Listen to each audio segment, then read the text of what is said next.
Então, vamos lá. Após caírem na Terra, os asteroides são chamados de meteoritos. E é através dos meteoritos que a gente consegue datar eles, né? Acontecer, e também estudar um pouquinho sobre o que ocorreu, quais as condições que aconteceu na época da formação do sistema solar e dos planetas. Do sistema solar, está dizendo, né? Enfim, do sistema solar.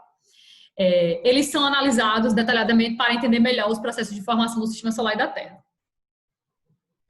Passar. Nosso sistema solar tem o formato de um disco. O homem ainda não possui tecnologia para conseguir tirar uma foto de fora do nosso sistema solar. Então, como é possível saber o seu formato? Um grupo de cientistas suíços e americanos, durante 9 meses, utilizaram um supercomputador para realizar uma simulação da Via Láctea. No caso, a nossa galáxia é chamada de Via Láctea, né? E dentro dessa galáxia, que é uma dentre bilhões de galáxias, existe um sistema solar, né, que é o nosso, existe o nosso sistema solar, na verdade, existem vários outros sistemas solares. Para vocês verem que nós não somos praticamente nada no universo. Nós não somos quase nada, nós somos um pontinho de nada no universo. Nós estamos dentro de um sistema solar. Esse sistema solar é apenas um de vários bilhões de sistemas solares dentro de uma galáxia. Essa galáxia é apenas um de várias outras bilhões de galáxias que existem no universo, que a gente não tem dimensão. Para vocês verem como nós não somos praticamente nada. Então, como é que descobriu que o nosso sistema solar ele tem o formato de um disco, né? Um grupo de cientistas de 9 meses utilizaram um supercomputador para realizar uma simulação da nossa Via Láctea. Certo? A origem do nosso sistema solar foi marcada por violentas colisões. Isso vocês já viram, estou só resumindo, né? Violentas colisões entre corpos maciços. Algumas colisões resultavam em corpos cada vez maiores, que tinham como produto final os planetas. Você sabe a origem da Lua? Acho que todo mundo sabe, né? Um pouquinho sobre a origem da Lua. A Lua teria se formado através de uma grande colisão da Terra com um protoplaneta. Possivelmente esse protoplaneta ele era do tamanho de Marte. E aí essa grande colisão provocou a dispersão de uma grande quantidade de matéria da Terra e deu origem à nossa Lua, né? Essa Lua começou a orbitar o nosso planeta e é o nosso satélite natural. Natural por quê? Porque se for de forma natural, obviamente. O impacto foi tão violento que praticamente todo o material rochoso da Terra derreteu. Uma hipótese é que, antes do impacto que gerou a Lua, a Terra não possuía núcleo ainda, um corpo indiferenciado. Após o impacto, a Terra formou um núcleo, ou seja, um núcleo interno e um núcleo externo, né? Que a gente tem. A formação do núcleo, isso aqui vocês sabem que eu já expliquei. A formação do núcleo só foi possível porque os elementos mais densos, pesados, né, foram para o centro do planeta, formando o núcleo interno e o núcleo externo. Elementos menos densos permaneceram na superfície, assim como a água e o óleo. A comparaçãozinha, né? Como é que seria? Com isso, nós temos bem definidas as principais camadas do nosso planeta, a nossa estrutura interna. A estrutura interna da Terra, que é a geosfera, ela é composta por núcleo, manto e crosta. O núcleo se divide em dois, núcleo interno e núcleo externo. O manto se divide em dois, manto inferior e manto superior, e a nossa crosta, que a gente vive sobre ela, que não se divide. É claro que existe a crosta oceânica e a crosta continental, né? Eu estou dizendo não se divide, mas existe a crosta oceânica e existe a crosta continental, que a gente vive sobre a crosta continental. Ó, crosta, manto, núcleo interno e núcleo externo. Prontinho. Ó, eu fui rápida, mas deu para entender alguma coisa? Deu, Ana Beatriz. Pronto. Então tá ótimo. No início da formação do nosso planeta, a Terra era uma grande bola de fogo, né? Ela era uma grande bola de fogo, tinha temperaturas acima de 1000 graus Celsius, e só com o processo de resfriamento é que foi se originando a nossa crosta terrestre. Quando a gente vai estudar a história da Terra, a gente sabe que a Terra tem em torno de 4,5 a 4,7 bilhões de anos, que coincide justamente com a formação do nosso sistema solar, né? do Sol e dos outros planetas. Porque o que sobrou da formação do Sol deu origem aos planetas. Mas a gente estuda a história da Terra através de uma escala de tempo, chamada escala de tempo geológico, né? Escala de tempo geológico. Então, escala de tempo geológico por quê? Por que tempo geológico? O tempo geológico é o tempo da natureza. É um tempo que é contado em milhões, bilhões de anos. Muitas coisas que aconteceram, tipo, como é que o homem sabe, professor, o que aconteceu há 4,5 bilhões de anos? Como é que ele sabe? Através da geocronologia. Geocronologia. O que é a geocronologia? É o estudo da idade das rochas, da vida, da evolução da vida no planeta, da evolução também do que aconteceu, né, na Terra. Então, é através da geocronologia que a gente sabe o que é que aconteceu. Em um tempo onde não existia nem seres vivos ainda, a gente sabe. Por quê? Porque é através do estudo das rochas, né, da datação das rochas. Eu vou até mostrar aqui um método de datação de rocha. Então, no início era uma bola de fogo e com o tempo foi se resfriando, dando origem à nossa crosta terrestre, que é essa camada que a gente vive sobre ela, sólida, externa, que é formada por rochas e minerais. Beatriz, Diga, gata. a datação das rochas deve existir a dos fósseis? Porque os fósseis não são encontrados em rochas, né? Uhum. Geralmente, é uma radiação, é uma medição chamada medição radiométrica. Vocês estudam isso? Da radioatividade do carbono 14, então do césio 120, não sei quantos, tem isso aí. Exatamente. O carinha principal, deixa eu ver o nome dele aqui, que a gente o urânio 238. O urânio 238, ele tem uma meia-vida muito longa. É um elemento químico que tem uma vida longa, meia-vida longa. Porque todo elemento químico, ele se transforma em outro elemento químico com o tempo. Todos. Todo elemento químico, ele sofre um processo de transformação, que é chamado de transmutação. Todo elemento químico, com o tempo, ele se transforma em outro elemento químico. Vocês devem ter estudado isso já. Aí o urânio 238, ele é um dos elementos mais importantes para a gente entender o que aconteceu na Terra desde a origem até o momento atual. Porque o urânio 238, ele tem uma meia-vida. Tipo,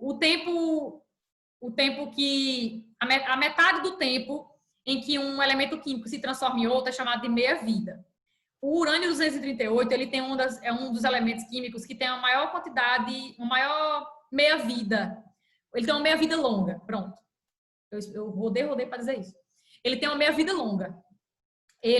A meia-vida de um urânio 238 é em torno de 4,5 bilhões de anos. Então, basicamente, quando a gente vai estudar a origem do planeta Terra, a origem do sistema solar, quando a gente vai estudar tudo o que aconteceu aqui, a gente estuda principalmente por causa desse tipo de elemento químico, porque ele tem uma meia-vida longa. Ele demora para se transformar em outro elemento químico, sabe? Ele demora para ser transmutado, para passar por um processo de transmutação. Então, é por isso que ele é muito importante para a gente estudar. E em relação a ser humano e a outros seres vivos, se estuda muito através do carbono 14. O carbono 14 é um dos elementos químicos que a gente mais adota quando a gente vai estudar fósseis, né, restos orgânicos. Porque quando a gente, por natureza, a gente tem carbono 14 em nosso corpo. Os seres vivos têm. Então, quando a gente morre, quando os seres vivos morrem, o carbono 14 ele vai sendo transformado em outro elemento, que é deixa eu olhar aqui, o nitrogênio, ele se transforma em nitrogênio. E aí, a meia-vida do carbono 14 é em torno de 5.700 anos. Em torno de 5.700 anos. Então, ele é muito bom para estudar o que aconteceu, tipo, a história dos hominídeos, né? Dos primeiros seres humanos a chegarem aqui, né? No nosso planetinha. A surgirem, na verdade. Chegar não, surgir. Aí esse método é chamado de medição, datação radiométrica, porque todo elemento químico se transforma em outro. E todo elemento químico, ele emite radiação, né? Geralmente ele emite radiação. E aí é através dessa radiação que a gente sabe a meia-vida daquele elemento químico.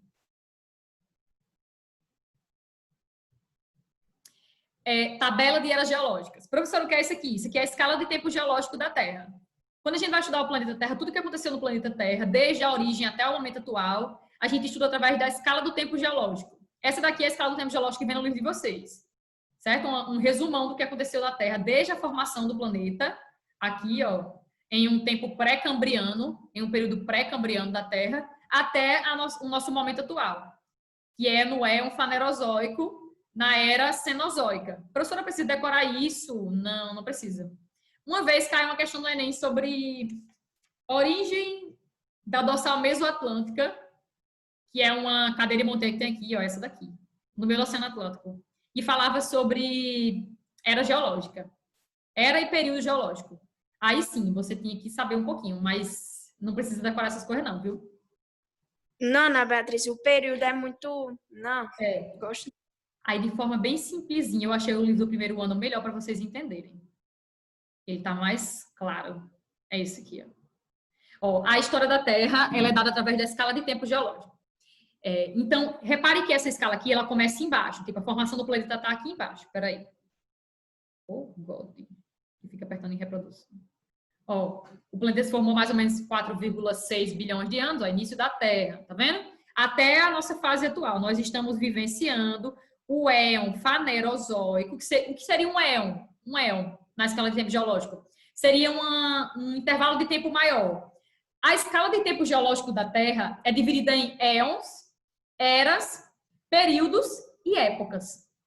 Cada um desses aí vão existir, vai ter uma escala de tempo para eles. O éon é a maior escala de tempo. Aí depois vem as eras, depois vem os períodos, depois vem as épocas, como menores intervalos de tempo na história da Terra. Por isso que tá assim, ó, em sequência. Ó, éon, era, período e época, tá vendo? A única era que é dividida, na verdade, em época, a única era é a nossa, que é a nossa era atual, que é a Cenozoica. Nós estamos vivenciando a era Cenozoica. Dizem aí que a gente já está vivenciando uma outra era, por causa da grande exploração que o homem realiza sobre o meio. Mas, na verdade, não existe ainda algo postulado cientificamente. Então, por enquanto, a gente está vivendo a era Cenozoica. E no éon fanerozoico. Ó, mas repare só uma coisa, para você entender, pra vocês entenderem. Esses três éons aqui, ó, o éon adeano, o éon arqueano e o éon proterozoico, eles três juntos formam o período não tem esse nome período não, como é que eu posso dizer? Os três juntos formam um tempo chamado pré-cambriano. Pronto, um tempo. Quando eu junto o éon adeano, o éon arqueano e o éon proterozoico, a gente tem aqui tudo que aconteceu com a Terra num período pré-cambriano. Aí, por que diz pré-cambriano? Porque quando você vai olhar a primeira era depois daqui do proterozoico, é justamente a era paleozoica e o período é o cambriano. Por isso que tudo que aconteceu antes da era paleozoica vai ser chamado de pré-cambriano. Porque o primeiro período aqui, depois desse éon proterozoico, vai ser o período cambriano. Então, tudo que vier antes dele vai ser pré-cambriano. Outra coisa que vocês precisam entender. Esses três juntos aqui, esses três éons juntos, constituem praticamente 90% da história do planeta Terra. 90% do planeta Terra está aqui, só nesses três éons. Isso aqui. Mais ou menos 4 bilhões de anos do planeta está aqui, só nesses três éons. A gente está vivendo aqui, ó, nesse éon, que é o éon fanerozoico, que ele se subdivide em três. Se divide em três eras, ó, paleozoica, mesozoica, que é a era predominante dos dinossauros, é a mesozoica, e a cenozoica, que é a nossa era que o ser humano surgiu, né? Os mamíferos surgiram aqui. Certo? Se desenvolveram, né? E tudo mais aqui. Deixa eu ver o que mais. Aí sim, a única era que ela é dividida em período e época é a nossa, que é essa daqui, ó, a era cenozoica. Os períodos são três períodos, ó, paleogênico, neogênico, quaternário, que em alguns cantos vocês podem ver isso aqui como é que eu posso dizer? Junto, na verdade. O neogênico se junta com o paleogênico formando o período terciário e o quaternário. Se a gente comparasse a história do planeta Terra com a idade de um ser humano, é como se nós, seres humanos, surgíssemos, a humanidade surgiu há 3 segundos. Se a gente fizesse uma analogia. Fazendo uma analogia da história da Terra com a história da vida, é como se a gente tivesse surgido agora. A gente surgiu há pouco tempo. Se resumíssemos a história do planeta nas 24 horas de um dia, eu disse na vida, né? Eu confundi. Se resumíssemos a história do planeta nas 24 horas de um dia, a existência da humanidade teria ocorrido nos últimos 3 segundos apenas. Portanto, nós somos seres extremamente recentes na história da Terra.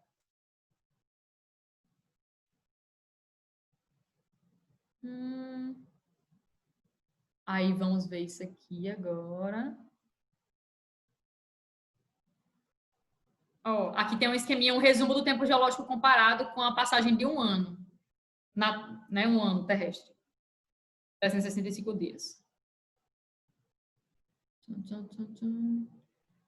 Eu não vou ler tudo isso, mas olha aqui, ó, como é que seria?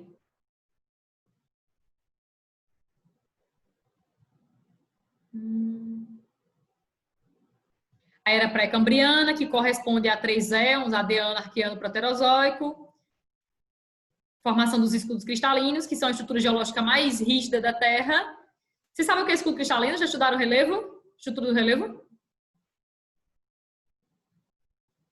Já estudaram a estrutura do relevo? Tem gente que já estudou esse livro todinho, não já? Deve ter visto isso em algum canto. Oi, som? Oi. Testando, ok. Estão me ouvindo? Atenção, ninguém lembra. Ninguém lembra? Pronto. A estrutura geológica, o tipo de estrutura geológica mais antiga se formou na era pré-cambriana. As bacias sedimentares, grande parte delas é da era paleozoica, já do nosso éon atual, fanerozoico. Separação dos continentes, formação do petróleo, era mesozoica. Era cenozoica, período terciário, formação dos dobramentos modernos, das cadeias de montanhas mais recentes da Terra, se formou aqui, ó, era cenozoica, era atual, no terciário. E no quaternário houveram glaciações, formação de planícies, Amazônia e Pantanal. Fazendo uma comparação, né? Pronto. Agora vamos sair daqui.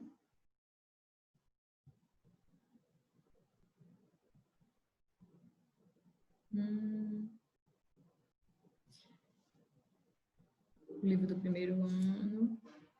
Formação da Terra. O primeiro éon da Terra é o éon Adeano, que é quando a Terra realmente vai surgir. Ela surge aqui no Adeano. No Adeano, a Terra ela era uma imensa bola de fogo, como vocês viram, né? O planeta era muito, muito quente. Existia um oceano de magma pastoso, com alta temperatura, era menos denso. Aí sim, com o tempo esse magma começou a se resfriar, esse oceano começou a se resfriar lentamente, formando uma crosta fina. No próximo éon, que é o éon arqueano, vai começar a ocorrer o quê? A consolidação da crosta. O próximo éon, depois do Adeano, é o arqueano. Aí vai haver a consolidação da crosta, vai começar a continuar, vai se consolidar, vai se formar a litosfera, que é a parte sólida da Terra, que a gente vive sobre ela. O planeta perdeu calor, vai haver, perde calor, e o vapor de água contido na atmosfera primitiva se precipitou, originando as primeiras chuvas. Vai ser no éon arqueano, as primeiras chuvas aqui. Com isso, formou-se um oceano muito quente, onde surgiram as primeiras formas de vida, que são seres unicelulares. Surgiram quando? No éon arqueano, segundo o éon da Terra. Unicelular porque só tem uma única célula, né? Aí no éon proterozoico, o terceiro éon da Terra, com o resfriamento do magma superficial, consolidaram-se rochas e outros blocos continentais, aumentando a solidez da litosfera. Atualmente, na parte interna do planeta, ainda se encontra magma em estado de fusão. Tá onde? O magma está de fusão, em qual camada da Terra? Núcleo, manto ou crosta? Manto. Manto, tá no manto. No final do Proterozoico surgiram os organismos multicelulares, que possuem mais de uma célula, né? E também nos oceanos. A vida surge nos oceanos e evolui, de certa forma, também nos oceanos. Algas e bactérias, ao liberarem oxigênio, mudaram a composição da atmosfera, já no éon Proterozoico.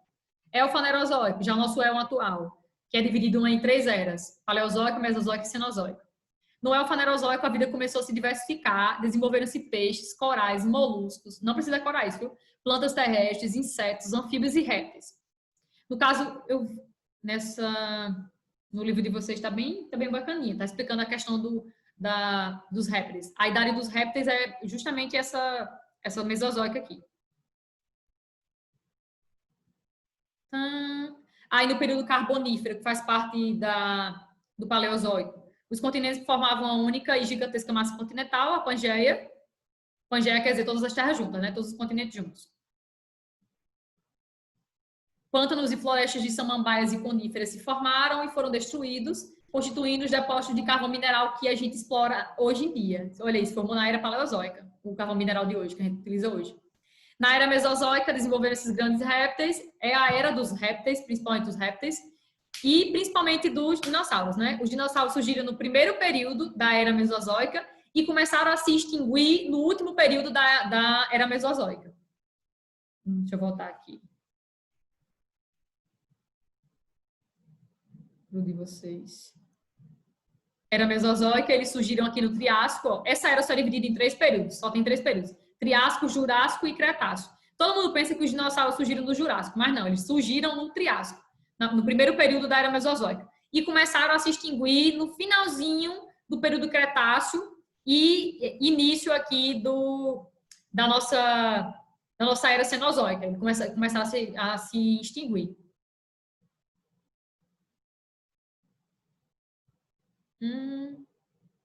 Tal.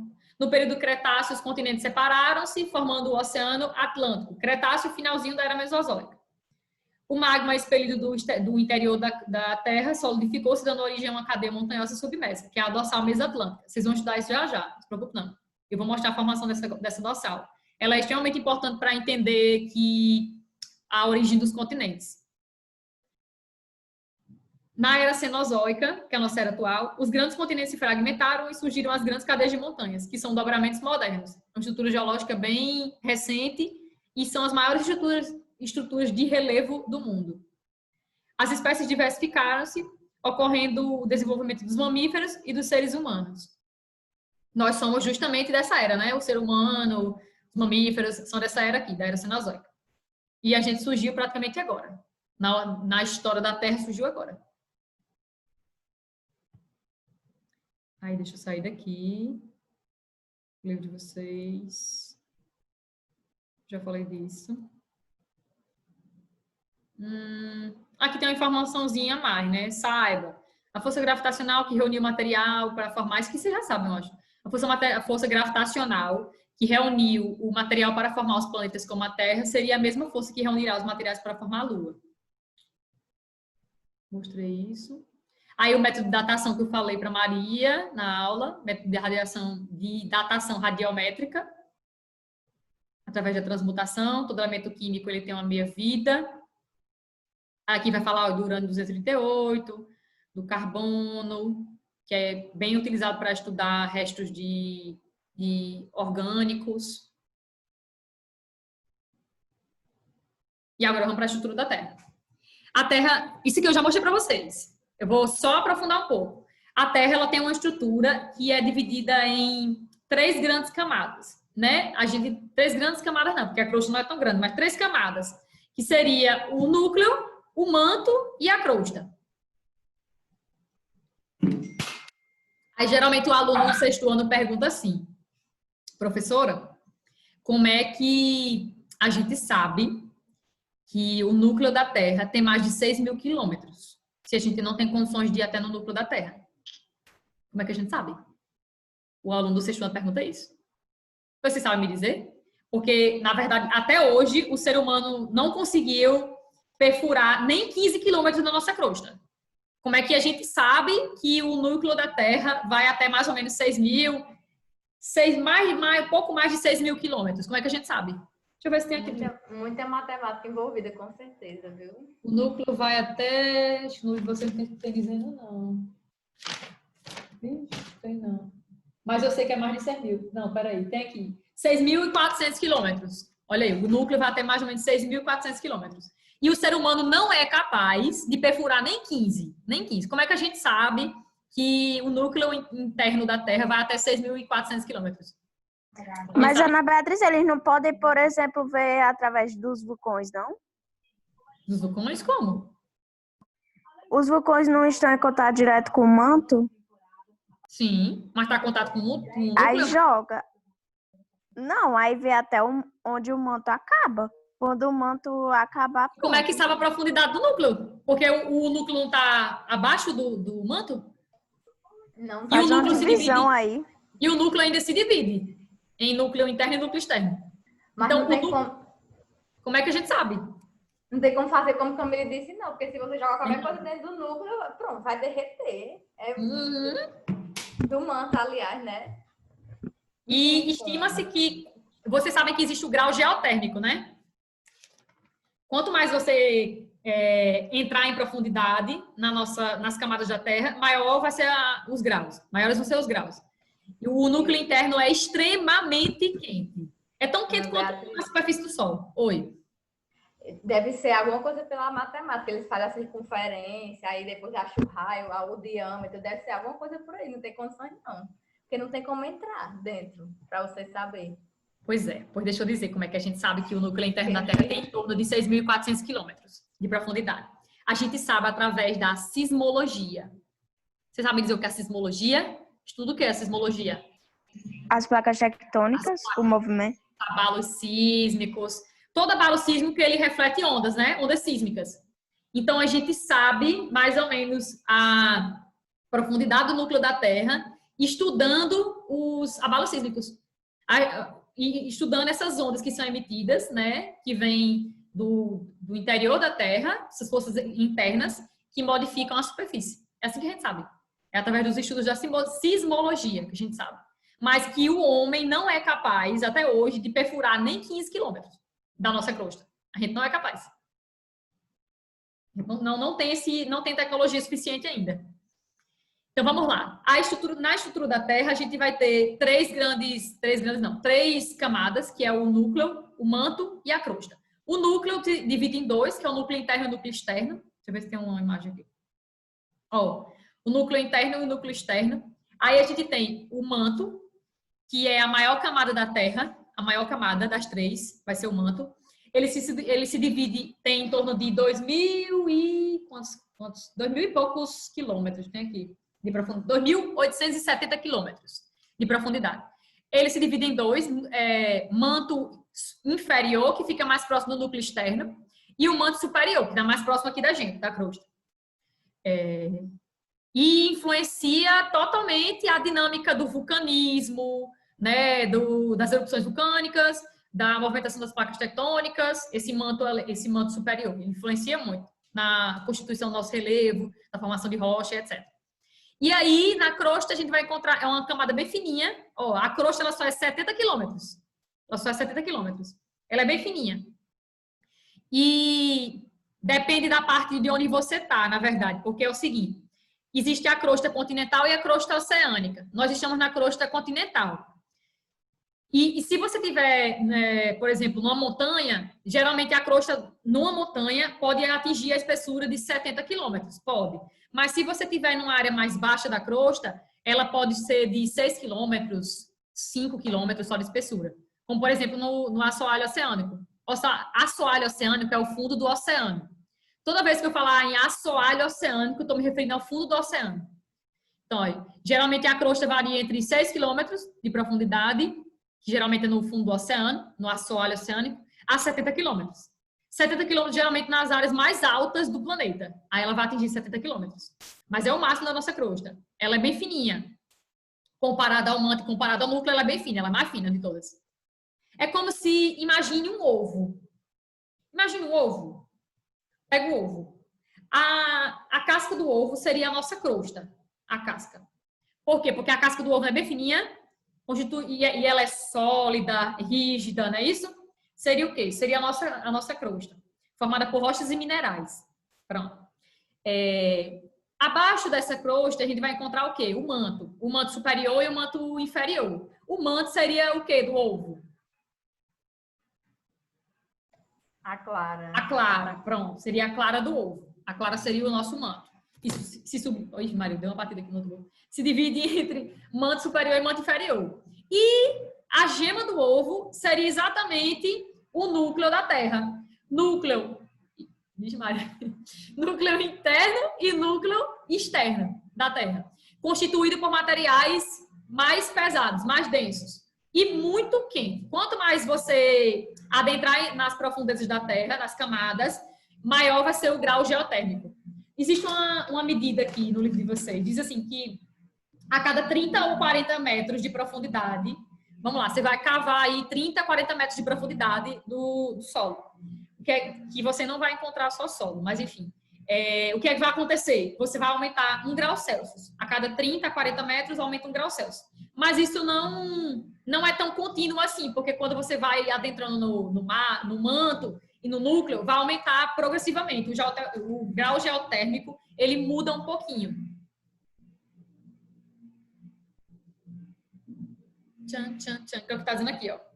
grau geotérmico, aí grau hipossométrico, o que é isso? Eu não sei por que eles colocaram isso aqui nessa parte, porque não está falando de relevo, mas, enfim. Grau hipossométrico é a diminuição de 1 grau Celsius, em média, para cada 180 ou 200 metros de altitude. Você está subindo uma montanha ou uma serra. A cada 200 metros de altitude que você subiu ali, vai aumentar pelo menos 1 grau Celsius. Ou, desculpa, diminuir pelo menos 1 grau Celsius. Por isso que fica mais frio. Não sei por que eles colocaram essa informação aqui, não. Acho que colocaram só para colocar. Porque não está explicando isso, né? Enfim. Pronto. Crosta. A crosta se subdivide em duas. A crosta, a parte cial e a parte chamada cima. Cial porque vai de 15 km até 25 km e cima de 25 até no máximo 70 km, que é a parte mais próxima do manto terrestre. Sim, outra coisa. Onde é que ficam as placas tectônicas? Crosta, manto ou núcleo?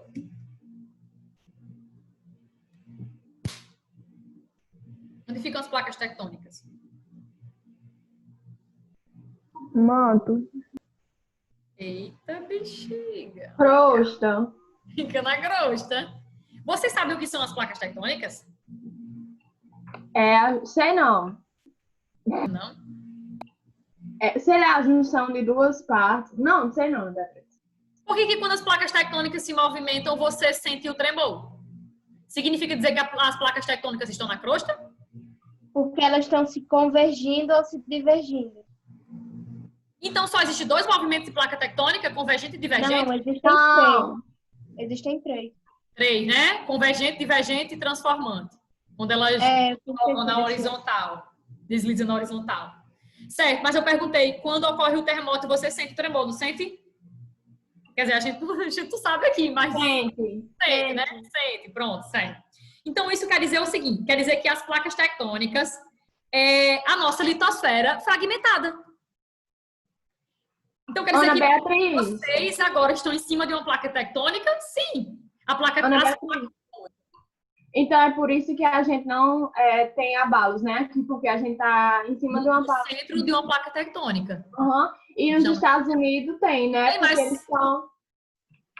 eu preciso mudar a sua opinião, sua visão. Pois muda. No Brasil tem terremoto. A gente aprende que não tem, mas tem. Aqui tem, sim. Não, mas tipo assim, não... Tem mais de Beatriz, Diga. tem porque não tem aquela, tipo As umas falhas. fendas, umas rachaduras, né? Isso, as falhas Falha geológicas. As falhas Ana geológicas. Beatriz. Inclusive, aqui no RN tem uma cidade que é bem comum ocorrer abalo sísmico lá, que é João Câmara. É João Câmara. Já ocorreu até de 5 pontos alguma coisa. Abalou a estrutura da cidade todinha. Isso foi em 1970, foi 80, coisa assim. Mas lá é comum, porque é uma cidade que está mesmo em cima de uma falha tectônica. Locais onde está meio em cima, digamos assim, de falha tectônica, ou então locais de encontro de placa convergente, divergente ou transformante, são locais que podem ocorrer e ocorrem muitos abalos sísmicos. E também atividades vulcânicas, porque o vulcanismo também tem tudo a ver com a movimentação das placas tectônicas. Tem tudo, né? Ana Beatriz. No Brasil tem dobramentos, sei lá, modernos, né? Modernos, essa estrutura geológica? Isso? Tem, não. No Brasil, Não? não. No Brasil, só tem 2 tipos de estrutura geológica do relevo. Estrutura de relevo, pronto. No Brasil, só tem 2 tipos de estrutura de relevo. Só 2. No mundo, existem 3. Existem 3 estruturas de relevo no mundo. Eu estou saindo de placa tectônica para relevo. Tá vendo como Não, deixa pra lá, porque eu confundi. Mas só existem 3 no mundo, que são os crátons, bacia sedimentar e dobramento moderno. Só existem esses 3. No Brasil só existe 2. Existe 2. Que são os crátons e as bacias sedimentares. No Brasil não existe dobramento moderno, porque no Brasil não existem montanhas recentes. Um dobramento moderno é uma montanha que se formou agora, na era Cenozoica. Agora. Eu sei, só que eu confundi com esse assunto. No Mas... Brasil não tem. Você foi, viu? Foi. Mas, enfim, vamos aqui. Então, professora, as placas tectônicas é a nossa litosfera, que a gente pisa. Você agora está sobre uma placa tectônica, que é a placa sul-americana. Você está sobre ela. Essa placa tectônica, quando ela se movimentar, você vai sentir.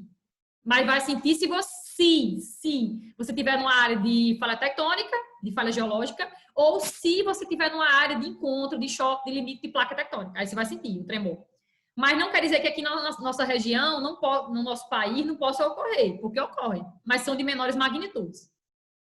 Então, as placas tectônicas são nada mais, nada menos do que a nossa litosfera fragmentada. Enormes blocos da nossa litosfera, é claro que não é tipo no tamanho de um paizinho. Existem sim placas tectônicas menores, mas não é uma placa tectônica, não é como é que eu posso dizer? Um pedaço da nossa litosfera pequenininho, tipo a enorme porção da litosfera. Existem pelo menos 12 grandes placas tectônicas no mundo, 12. E a maior do mundo é a placa do Pacífico. É por isso que vocês escutam muito terremoto, tsunami, atividade vulcânica naquela região ali do Pacífico. Por quê? Porque é a área mais ativa tectonicamente do mundo. Só para vocês entenderem. A crosta, ou a litosfera, que é onde a gente vive sobre ela é fragmentada. A nossa crosta é toda fragmentada em enormes blocos, que a gente chama de placas tectônicas. Professora, então as placas tectônicas se movimentam por quê? Por que as placas tectônicas se movimentam? E agora? Sabe me explicar por que as placas tectônicas se movimentam? Não sei, mas eu vou dizer algum derretimento, sei lá. Não é por conta da movimentação do magma, não? Eu aprendi isso. Ah, é. Exatamente. Imagine que você está aquelas piscinas de sabão. Piscina de sabão. Que negócio... Aqueles... Como é que chama aquilo? Piscina de sabão, piscina de sabão. Tem outro nome, piscina de sabão. O que é que faz com que você escorregue? É o material que está embaixo? O que é que faz com que você escorregue da piscina de sabão? Não o sabão? O sabão. O material está embaixo. Então, imagine as placas tectônicas. É a nossa litosfera fragmentada que está deslizando sobre o manto, que é constituído por um material pastoso, que faz com que elas escorreguem de um lado para o outro. É isso. Agora, professor, o que é que tem no manto? Porque tem que ter mais alguma coisa. É claro que essas placas, elas se movimentam sobre o manto, verdade. Mas tem alguma coisa no manto que faz com que essas placas tectônicas se movimentem também, que influencia a movimentação das placas, que são as correntes de convecção do manto. No manto, o magma ele fica subindo e descendo o tempo inteiro, no manto. O manto que eu estou falando superior e inferior.